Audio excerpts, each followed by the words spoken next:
문재인 대통령은 포스트 코로나 시대 국가 발전 전략으로 한국판 뉴딜을 제시했습니다. 나라 경제와 사회를 새롭게 변화시키겠다는 약속인데 낙후된 어촌어항을 살리겠다는 취지의 어촌뉴딜 300사업. 사업장 곳에 평균 100억 원을 투입하는데 제주도 내에서는 11곳이 선정됐습니다. 하지만 해양수산부의 준비가 부족했다는 지적과 함께 예산 집행률도 저조해 여기저기서 문제가 드러나고 있다는 비판이 나오고 있는데요. 이번 시간에는 사업 준비 절차인 예비계획 단계에 어떤 문제점이 있는지 짚어보겠습니다. 지난해 말 2차년도 어촌뉴딜 300사업에 선정된 세화항. 농림축산식품부의 마을 만들기 사업인 농촌중심지 활성화 사업에 이어 어촌뉴딜 300사업으로 지역에 큰 변화를 기대하고 있습니다. 다만 앞서 마을 만들기 경험이 없었다면 어촌뉴딜 사업 추진이 쉽지 않았을 거라고 평가합니다. 해안가부터 중산간까지 여러 가지 그 계획들이 좀 마련이 되어 있었던 게 있습니다. 그래서 그 사전에 이제 충분히 이 어촌뉴딜 있기 전부터 앞으로의 어떤 이 바다의 모습을 어떤 식으로 바꿔나갈지에 대해서 고민을 많이 해온 덕분에 세화리처럼 주민 스스로 지역 발전 계획을 만들어 본 경험이 없는 지역은 어떤 어려움을 직면하게 될까? 어촌뉴딜 300사업 선정평가에 활용되는 예비계획은 지역협의체가 세웁니다. 지역협의체는 주민주도 방식을 지향하기 위해 해양수산부가 역점을 둔 지역주민 대표 의사결정 조직인데 어촌계장 등 주민대표와 전문가, 행정이 참여해 사업 공모부터 사후 관리까지 모든 단계에 참여하게 됩니다. 하지만 정작 뉴딜이라는 새로운 개념이 사업 주체인 주민들에게 제대로 알려졌을지는 의문입니다. 4년 안에 300곳 선정이라는 급박한 일정 속에 준비 기간이 부족하다는 지적이 나오기 때문입니다. 과거와 다른 방식의 어촌 개발 사업이라고 하는 것들을 충분히 이해하고 있다라고 보기는 좀 어렵지 않을까라고 하는 생각이 들고 큰 공모 사업이 상당히 매력적으로 먼저 보이지 않았을까라고 하는 생각이 들고요. 어촌계장 등의 일부 의견이 전체 주민의 의견처럼 일부 왜곡되고 있다는 지적도 나옵니다.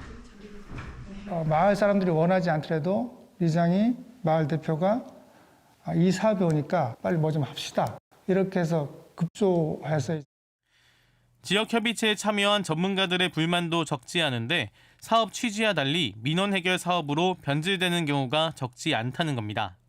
형식적인 운영에 반발해 중도 사퇴한 전문가들도 있습니다. 한거래적인 회의 같은 거지. 일종의 이러이러한 일을 진행하는데 주민들한테 알렸고 전문가도 참여해서 논의를 해서 결과가 이거다. 지방자치단체 방관도 문제입니다. 예비계획 수립 단계에서 지역협의체 구성과 운영 등 행정에서 맡아야 할 역할을 외부에 맡기는 경우가 적지 않습니다. 준비 없이 일단 빨리 예비계획을 내고 선정되는데 우선 초점을 맞춰야 되다 보니까 이렇게 주민의 의사보다는 사업 선정이 잘 되는 것 위주로 이제 전문기관과 짜서 특히 제주시는 2차년도 기준 무려 5곳의 예비계획을 한 업체에 맡겨 개별 어촌의 특색을 살리지 못했다는 지적이 나왔습니다. 제주에서 보는 거, 또 전남에서 보는 거, 경남에서 보는 거, 지역에 가면 좀 특색들이 있어야 되는데 어쩌면 한 곳에서 이거를 사업을 진행하다 보면 좀 복사기에서 찍어내듯이. 국비 사업이지만 지방비도 30%나 투입되기 때문에 지방재정 투자 심사를 받는데 여기서도 같은 비판이 나올 정도입니다. 차별화를 둬야 하는데도 고민한 흔적이 별로 없더라고요. 좀 심하게 이야기하자면 항 이름만 바꿔서 계획서를 낸 게 아닌가 싶었어요. 이렇다 보니 마을 만들기 경험이 있던 새와 같은 마을은 지방자치단체 용역과 별개로 직접 예비계획을 세우기도 했습니다. 큰 변화를 기대를 하고 있는데 그 한 업체와 그 한정된 시간 내에서 그 얘기를 어떻게 좋게 꾸려나간다는 게 저 입장으로서는 그렇다면 선정 과정은 제대로 이루어지고 있을까? 어촌뉴딜 300 사업평가는 크게 서면과 현장평가 두 가지.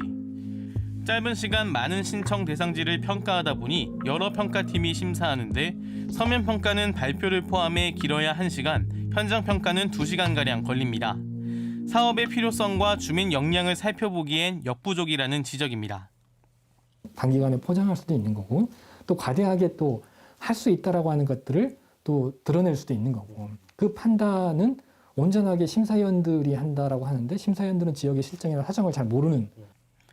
정말 지원이 필요한 것보다 눈에 보이는 성과를 낼 것으로 기대되는 곳이 선정되기도 합니다. 계획서만 예를 들어 멋있게 잘 짜서 올라온 데를 심사위원들이 서류만 보고 좋다 하고 현장 가보고 좋다 하고 이렇게 선정하다 보니까 지역별 편차가 너무 심한 거죠. 이 때문에 현재까지 선정 결과를 놓고 부정적인 목소리가 나옵니다. 대도시에서 교통거리가 1시간 내외 정도도 안 되는 곳들, 이런 곳들을 크게 어촌 뉴딜에서 도움을 줄 필요가 없는 곳이라는 생각도 들고요. 이에 대해 해양수산부는 평가의 전문성과 일관성을 높이기 위해 평가 내용을 세분화해 객관적인 평가가 이루어질 수 있도록 가이드라인을 제공하고 있고 사전 워크숍도 진행하고 있다고 설명했습니다. 사업 첫 단추인 예비계획 단계부터 주민 주도와 낙후된 어촌 발전이라는 말과는 거리가 있어 보이는 어촌 뉴딜 300사업. 다음 이 시간에는 사업이 본격 추진되는 기본계획 단계의 문제점을 짚어봅니다. 탐사 K입니다.